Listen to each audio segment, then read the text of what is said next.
mukhang kakainin itong prosecution witness. Kinakalan maganda talaga siya dahil halatang minadali yung kanyang affidavit of authentication na dahil nasingit lang siya. Kaya dapat maganda talaga yung prosecution witness. I'm confident na yung defense counsels, gawin lang nila yung ginagawa nila, makikita ng tao bayan na ang prosecution witness kanina ay ka-level lang ng kahit sino. Anybody can do that. Anybody can authenticate a video. Anybody who has seen the video in full, yung hindi namili ka na ng 1 minute, 2 minutes. Kung napanood mo yung video in full, you qualify as a credible witness authenticated. Pero sa kabuuan, ano po yung assessment niyo po? Ano po ang kapuna-puna? Ano po mga mahalagang punto along the way po sa trial kanina? Sa palagay ko, ang mahalagang punto dito ay yung nakakagulat bakit yung prosecution inuulit nila yung mga technicalities na to na dapat last month pa ginawa during pre-trial.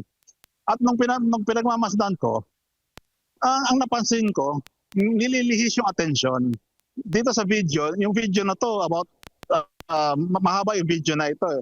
Pero nililihis nila to 1 minute or 2 minutes of the video at pinapasok doon sa affidavit of authentication ng isang yung nag-testify na taga National Bureau of Investigation.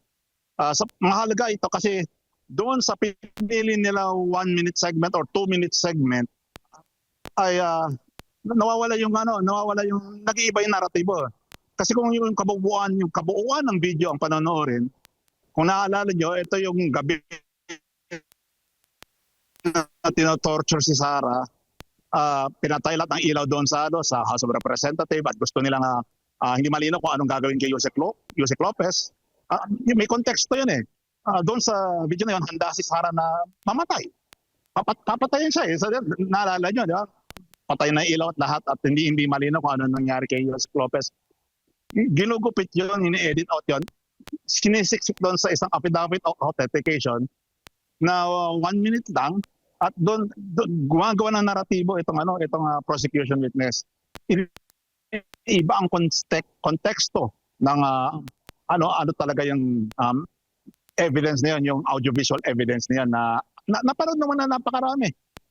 Kahit ko yan napanood nyo, anong konteksto, tinotorture si Sara noon, kaya lumabas yung pagtanggol ni Sara sa sarili niya. Opo, pero kung kayo po ang tatanungin, mas maigi ba na kanina napanood yung 2 oras o sabayan na lang panoorin kaysa doon lang sa snippet na or highlight lang na video doon sa mahigit 2 oras na video para mas malinawan po, attorney? Kasi parang ang ruling ata is later on na lang ipapanood itong full video. Kahit 10 minutes lang eh. Hindi naman kailangan 2 oras eh. 10 minutes, 15 minutes, makukuha na yung buong kwento eh.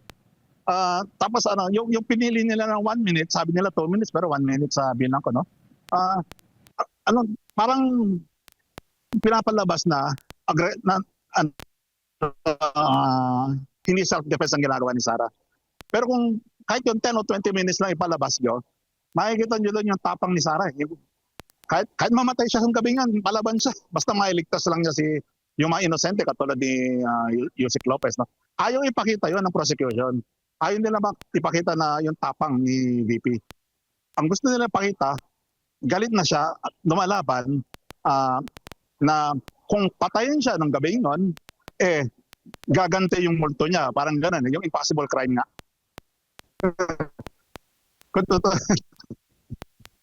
Opo. Kaya ngayon, affidavit of authentication ng witness na yan ay tingin ko ay panglihis lang.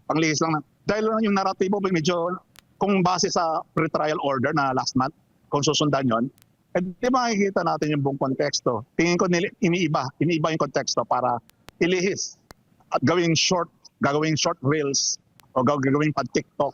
Parang yun lang eh. Ang nakikita ko dyan.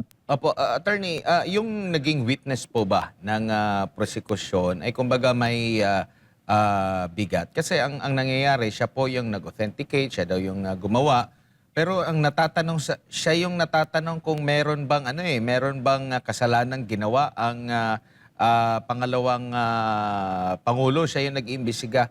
Marami akong nababasa ngayon sa social media, lalo na doon sa digital forensics, kung expert ka, hanggang doon ka lang sa parang pinaka-technicalidad, proseso, yung video, na-authenticate yung video, pero yung mismong laman, tingin nyo po, saklaw pa nila yun at dapat talakayin, attorney?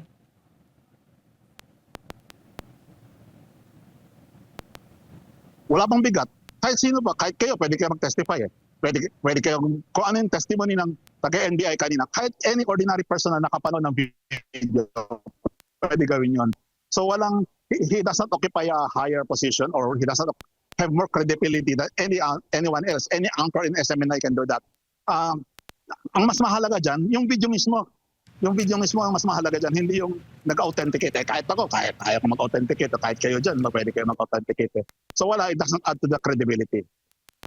Attorney, si Almar po ito. Kanina pinalagan ng defense yung pagpresenta nitong witness kasi nga ang argumento ng defense ay isiningit lang itong witness na ito at wala talaga doon sa nauna nilang inilatag ng mga ebidensya, attorney.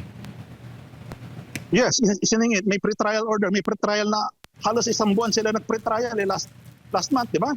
Tapos ito, isiningit lang to dahil nung pinanood nila, tingin ko nung pinanood nila yung video, katawa-tawa yung akusasyon. In fact, yung video na yun, nagpapakita ng katapangan ni VP. At pinapakita din yung kung gaano ka-imposible ang gumanti mula sa kamatayan. No? Ibig sabihin, multo ni Sarah ang gaganti. Parang gano'n napaka-imposible na katawa-tawa. So ginawa nila para yung malihis yung attention doon sa 1 minute o sa 2 minutes para mawalang konteksto, doon nilihis yung attention doon sa taga-National Bureau of Investigation na case of forensics daw siya. Kahit sino naman pwede mag-forensics, kahit kayo pwede. So tingin ko pang palihis lang to dahil na-realize nila sa pre-trial order last month na hindi convincing yung paggamit ng video na yan. Hindi credible evidence yan. Hindi ba siya pasok doon sa, kasi correct me if I'm wrong, kasi parang merong napagdesisyonan yata na magkakaroon din ng mga surprise witnesses, attorney, dito sa trial? Kung minsan pinapayagan yan, usually sa regular courts medyo mahigpit lang, pero dahil impeachment ito, dahil puro dramatization, dahil politika naman talaga ang impeachment court, si Senator Judge, si presiding Judge Chis Escudero, parang pinapalusot na lang niya dahil ano naman yan, para lang tingin ko, para lang matapos niya. As a general rule, hindi. Dahil you must stick to the pre-trial order as a general rule. So, kinakailangan nyo magpaliwanag na exception na to, yung lumabag, yung nag-bend the law, yung nag-bend the order, yung pre-trial order, ang dapat magpaliwanag ko bakit nila pinagpipilitan itong surprise na to. Sir, nung comment mo doon sa manifestation ng prosecution sa pamamagitan ni Attorney Capuna na gusto nilang parang dumalo si Vice President Sara Duterte sa trial po, sir, na hindi naman din pinayagan or nire-respeto naman ng presiding judge yung desisyon ng defense? Meron naman rules Nung si Erap ba, hindi naman siya nag-appear. Yung kay Corona, kaya siya nag-appear dahil kusang loob siya nag-appear. Dahil siya nag-request, si Chief Justice Corona. Wala sa rules, hindi obligado ang akusado na mag-appear. Dahil yun ang rules, hindi palitan kung ayaw nila sa ganun na rule. Hindi palitan nila, i-amen nila yung rules. Sa ngayon, as the rules stands today, hindi obligado, hindi kailangan ng respondent ng akusado mag-appear doon sa impeachment trial. Doon naman po sa isa sa kapansin-pansin kasi kanina, yung pag-i-interrupt ng defense habang nag-i-introduce itong prosecution sa kanilang mga tanong doon sa kanilang witness. Tama lang ba yung ginawang pag-i-interrupt ng defense doon sa prosecution kanina, attorney? Kung ako yung defense, gagawin ko rin yun. Dahil unang-una, last month, ang daming pagkakataon para ayusin yan. Kaya nga nagkaroon ng pre-trial. Ilang days yun na, alam ko, May pa yun. More than 1 month yun. Ginawa na yun para nga hindi na kailangan itong mga marking na to na nanguubos lang ng oras. Dapat last month pa ginawa yan. Ngayon, since magsasurprise yung prosecution, napagyan sa pre-trial order. So, Ganun din ang gagawin ko. Mm-mm. Yung ginawa ng defense attorney kanina. Isa din sa kapansin-pansin kasi yung parang pinalagan din ng defense yung tila walang katapusan na opening statement ng prosecution kasi nga parang ang parang pinupunto nila diretso na tayo doon sa paglalatag ninyo ng ebidensya, pagtatanong sa witnesses, pero ang nangyari doon kay Congressman defensor ng Iloilo ay parang nagbibigay pa ng opening statement, attorney.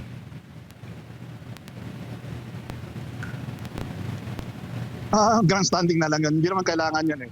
Dahil impeachment is a political, more for political process rather than a legal process. Grandstanding lang yun. Lahat ng mga yan. Mm-mm. Pinapalagpas lang siguro ni presiding Senator Judge Chis Escudero. Pero sa pinapakitang attitude kanina ng defense, ano masasabi mo, attorney? Kasi sinasabi nila talagang noon pa, before pa yung trial ay handang-handa na sila. Pero sa basa mo kanina sa naging attitude ng defense, masasabi ba natin na talagang handang-handa sila dito sa trial na to, attorney? So tingin ko handa dahil unang-una nakikita nila yung dahil surprise insertion ito eh, itong affidavit of authentication na wala naman siya nung dapat ginawa last month yun.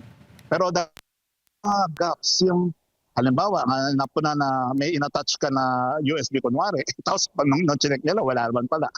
So tingin ko, handa ang defense. Sa palagay ka lang. Last natanong on my part, attorney, doon sa parang tila closing statement na ni Senator Risa Hontiveros at pinapastrike yung pinapastrike yun ng defense yung tanong niya at yung sagot ng prosecution. Your comments on this, attorney? Yung yung motion to strike, naman yan, normal yan eh. Ginagawa yun, even the regular courts ginagawa yun.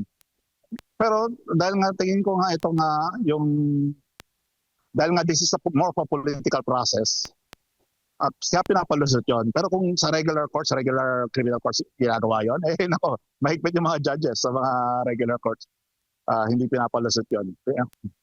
Opo. Attorney, siguro bilang panghuli na lang, ano po yung nakikita nyo naman para bukas kasi hindi na natuloy ngayon yung cross-examine sa panig, ang panig naman po ng depensa ang magbubusisi dito sa inilatag na witness ng prosekusyon. Ano po yung nakikita nyo po na maaring magiging ganap at dapat antabayanan ng ating mga kababayan bukas?